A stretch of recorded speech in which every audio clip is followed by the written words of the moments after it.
I will be really frank about something on stage. Motivation was very overhyped thing for me. Watching motivational speakers, inspiring lectures never suited me. In fact, I always thought it was we who were trying to convince ourselves through words, others' words, without actually doing anything. But then, 2 months ago, I witnessed a speech in person that changed my perspective towards such speeches. When someone who has experienced unreal things comes and speaks in person in front of us, I feel there is no motivation greater than that experience sharing. It is an absolute pleasure, honor, and a fan moment for me as I introduce the final speaker for the day, Mr. Sai Prasad Vishwanath. A leader, an entrepreneur, change maker, a pioneer, the number of Mr. Sai Prasad Vishwanath says, the number of times you are hurt, insulted, and failed will not matter on the day you will achieve what your heart wants. A gold medalist from CBIT, a scholar, MS Computer Science from University of ISKCON, and an MBA from ISB, Mr. Sai works for Deloitte as a management consultant. An adventure freak in 2008, while in the US, he became the first physically challenged Indian to skydive from 14,000 feet. In 2012, he was out exploring Grand Canyon and its billion-year sediments in a chopper ride. In 2013, he became the first Asian with a disability to set foot on the Antarctic continent. Give it up for our last speaker of the event, Mr. Sai Prasad Vishwanathan.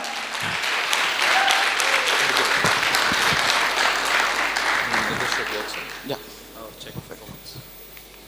Is it working? The slides. Oh, it's ready. Okay. First up, I thank everyone for turning up in spite of the rain. That introduction, ma bhashalo sonta dabba antaru. So that is not at all true. But just to set some context, if you can change the slides. In 1984, a couple in South India fell in love, and they sang Pyar Kiya To Darna Kya, and they got married. And a year later, the dar happened, which means I happened.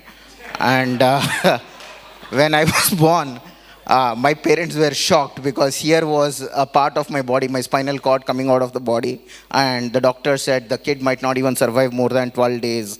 And effectively, my mom had attitude problems. She looked at me and she said, I will name this kid Prasad, a blessing. And effectively, in between all of these conflicts and confusion, a major operation happened. The spinal cord was removed and a part of it was stitched. Lower half of my body lost sensation. I had bladder conditions and bowel movement problems. The doctor said I cannot walk forever. And a lot of things actually happened. Subsequently, I picked up injuries and the injuries became worse. Okay, I'll change the slide, please. Okay, and I reached a phase where over the years, people have forgotten what to call me also. Okay, there is a new term going around these days to call people with disabilities. It's called physically challenged. I mean, it's like calling a single guy romantically challenged, or calling Sunday as differently or Monday as differently Sunday. Okay, the simple part, some people say disability is a state of mind. I remember going to my college and there were 3 floors. I looked at it, is it a state of mind? No, it's 3 floors. So at the end of the day, one of the ways we solve our problems in this country is we constantly change the language and we think the problem is over. I remember one of the most beautiful moments in life when one of the parents of another child or another student with disability came to me, and she looked at me, and given that I was the college topper, she came along with her daughter, and she said, look at this boy, he has a disability, he has climbed 3 floors, he has topped the college, he has studied. So you also climb 3 floors, you also will succeed and all that. In our country, unfortunately, the term inspiration basically means that when someone is suffering, we look at that suffering and then we tell that person has suffered and that person has overcome, so you also suffer, you will also overcome. That is not inspiration. True inspiration, as per me, is asking why exactly is the suffering happening in the first place. Any person who is inspiring to you and you as engineers are required to identify what is the problem behind suffering, what is the true cause of the suffering, and that, my friends, is where the very definition of innovation starts. And when I looked at my life and I looked at the suffering part, I told my father one day after my graduation, given that I topped my college, I said, Nana, నేను అమెరికాకి వెళ్ళి MS చదువుకుంటా అని. So he laughed. Then I told my dad, Dad, I am serious. Then he got serious and I laughed. So effectively, there were a lot of problems. We started fighting in the house. Dad shouted at me. When dad shouts at me, mom cries. When mom cries, sister cries. When sister cries, dad gets angry even more, and that shouting happens. This is called avalanche effect. In physics, you might have learnt it. Meanwhile, in between all of this, there is a beautiful person in my life. Not a girlfriend, but the only woman in my life who has followed me entirely. She's the Pakinta auntie. Okay, in days where there was no Orkut, no Facebook, no Twitter, no Insta, she followed my life. Okay, so when the fight was happening, she put a status to the colony saying, "Vilintlo godava jarugutundi ani." 20 aunties liked it, 30 aunties commented on it, 40 aunties shared it. And effectively, we became the nuisance story of the life.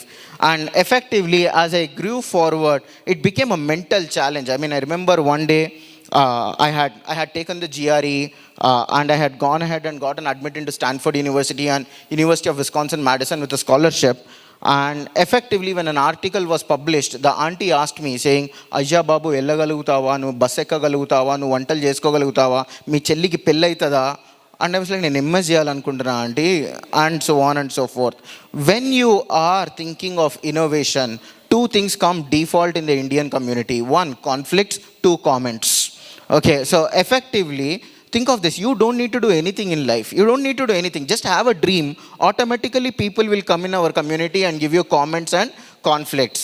So when I finally flew to the US, into the US, then came all of these thoughts in my head, saying, here I was a gold medalist in college, just trying to dream to educate myself higher.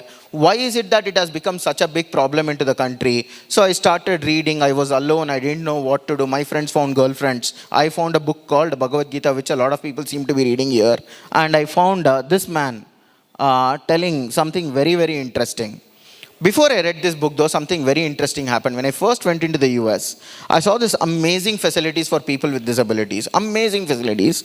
And I made a fantastic video on what are all the challenges and support systems that are present to overcome the challenges for people with disabilities abroad. I put that video on YouTube. 2 people watched it, me and my friend.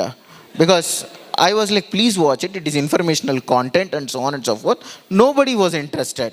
Then I started to think, why is it that in our country, when we go ahead and tell something nice, something true, something good, nobody is interested. But Jai Balaya, everybody screams behind the whole thing. So at that particular point, even as I was thinking, I started going deep. Then this man came into my life. I started reading his book with all the tension that I had in life. He said, all disability is because of bad karma.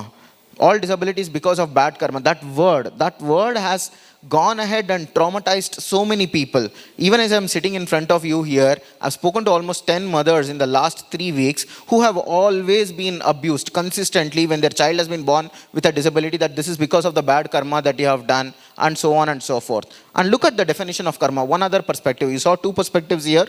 One other perspective. Karma says, if you do something bad will happen to you. But when you do something good, don't expect results. What sort of law is that? I mean, common sense dictates that there is something wrong with that constraint. I mean, how can something bad automatically happen to me when I did something bad? But when I do good, don't expect results and all. This is something massively screwed up. So I went on to read that book further, and it said life is composed of 5 elements: sky, earth, water, fire, air. And then God said only a person with complete spinal cord and abilities can experience all the 5 elements. I was like, screw it, I will go ahead and show. So for 5 elements, I picked up sky, earth, water, fire, and air. For sky, I started with skydiving. When you're a middle class Indian, right? When you're a young youth person like you all are, one of the problems we face is our dreams are high class, our finances are middle class, our execution is low class. Okay, that is what the person was talking about. Okay.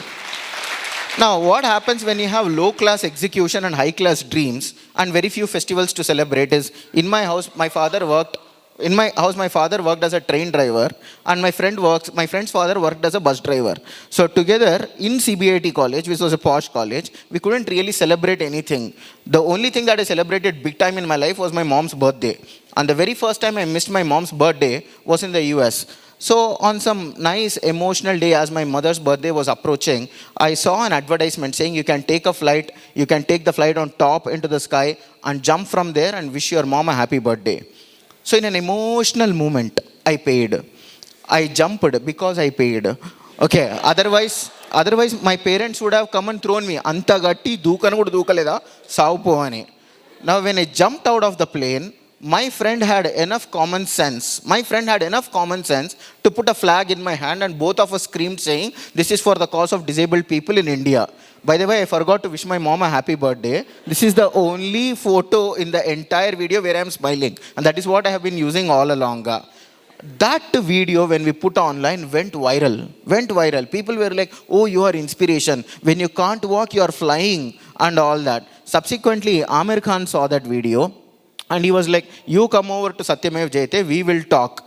And here I was going ahead and making two fantastic videos, telling the truth. Nobody watched. This show, skydiving, over 1.2 million people in our country have watched that video, and I get regular emails saying you are an inspiration, which I am not, truthfully, because honestly I've done nothing at the ground. But then I understood that in our country, beyond infinity is masala. Okay, so I wanted to use that masala to go ahead and sell a message. So sky became skydiving. For Earth, I went into the oldest sediments on Earth called the Grand Canyon. I took a helicopter, went inside the canyon, stayed for almost a week. What happened? Nothing. My manager at Deloitte got upset. Phone signals were not available. Mom called me and said, Tinnava, and all that. So I got really upset. Nothing major happened because of this. Then came the big dynamite idea, which was water. For water, I was initially proposing scuba diving. And my friend said, scuba diving anta honeymoon couples chestarra, peddaga cheddam edo okati. At which point, I started to wonder, what is the idea we need to think of? So when we were thinking, my friend said, Pacific Ocean it side nunchi ostadi, Atlantic Ocean at side nunchi ostadi. You jump at the intersection of the two oceans. And the idea sounded good. Now please bear in mind, while learning is infinite, till 10th class, I told my father, Dad, I will study, I will get state first rank. When the results came out for class 10th, I got state first from the bottom. I barely passed social by 1 mark. And that hurt, because one of the worst things that I heard in my life that day was when I scored 62% in my 10th class. My teacher, my father cried, my mother cried, my sister did not even want to call me as her brother. But my teacher told me, Neek ide ekkuva. Okay. Which was, I don't know whether it was a praise or an insult till today. I saw two equations saying happiness is equal to attainment minus desires. My teacher didn't have any desires on me. Okay, so whatever I attained became happiness for her. And what I thought was, every happiness that I already have because of my parents, plus whatever desires I will get in the future, is equal to achievement in my life. Because when you take desires to this side, attainment should automatically be possible. The other equation also for a long time was told to me saying, if you don't desire anything, you get infinite happiness. That's not necessarily true every time. Because when you don't desire anything, there is every chance you won't get anything also. And 0 by 0 is an undefined state. As engineers, you must know that. An undefined state is a mental torture that you will feel. So, when my teacher had told me that in class number 10 that for you this face, this dirty face, this much mark only is too much, and then I saw the map and I saw Pacific Ocean and Atlantic Ocean are intersecting, and my parents cried long back, I thought that is the place I will go to. Me who cannot do basic map pointing, who cannot take basic bus to college, and the auntie, the villain of my life, told me I cannot go to America. I will show them that I will go all the way there. So I took a flight from here to Dubai, Dubai to Brazil, Brazil to Argentina. From there we took a 3-day ship, and at the intersection of Pacific and Atlantic Ocean, on Shivratri day, I jumped and took a plunge. Antarctica was close by, so we decided we will take the ship to Antarctica also. Meanwhile, as we were going to Antarctica, as I had to take this journey, think of this, I had to train. I had to prove to people that I can live on that Antarctic continent for 21 days. So they took me to Argentina, and the team tried to train me. And I lived on the Andes Mountains for 21 days. And if you can look at it, this was fantastic training. Absolutely one of the craziest trainings I ever witnessed in my life. But here is a fundamental problem. When you look at that picture, can you please go back to the picture? When you look at that picture, look at my hands. I am holding the crutches. I'm absolutely holding the crutches and walking. For 21 days, I have worked out. I started getting six-pack abs and all. Then when I went forward into the Antarctic continent, I did a basic mistake, which is after having walked all my life with crutches, I forgot that in Antarctica it is cold, it will be snow, I have to wear gloves. When I wear gloves, I can't hold the crutches. So that entire plan went berserk, which meant that I spoke to a Britisher and I told him, our country carried you for 200 years, so please carry me into the continent. So then the one time that I did engineering, the only time it came into use was this part, where I sat down in a sledge, tied the rope into knots and I said, drag me. So 3 Britishers dragged 1 Indian deep into the continent and baseball happened.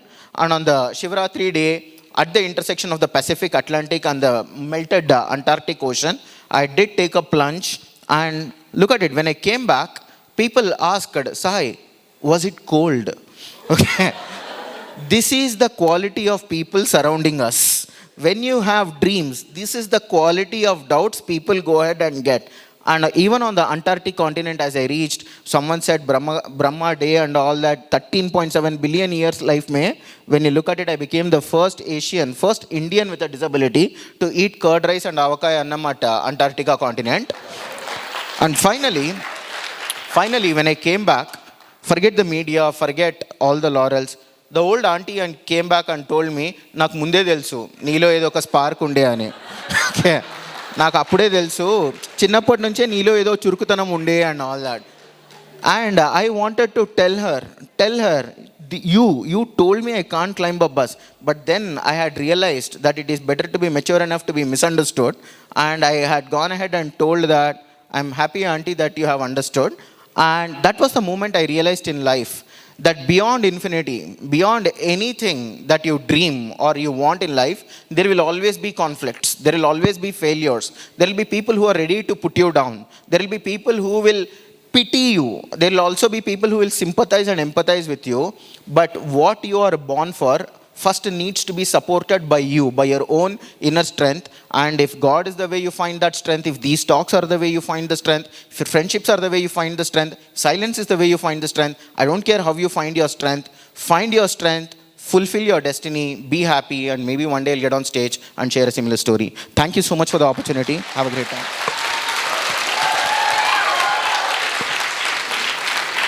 Thank you so much, sir. I hope now you realize why this was a fan moment for me and will remain to be one for you, for sure. May I now request Rohan sir and Bindu ma'am to kindly felicitate our speaker.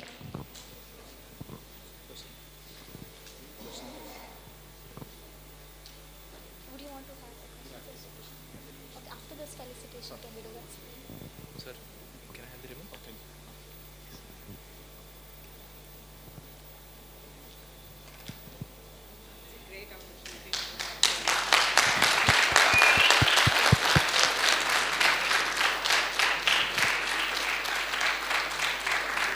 Now that you meet that auntie in your life once again, you will remember this person for sure. Take that attitude and give that answer back to that auntie in your life.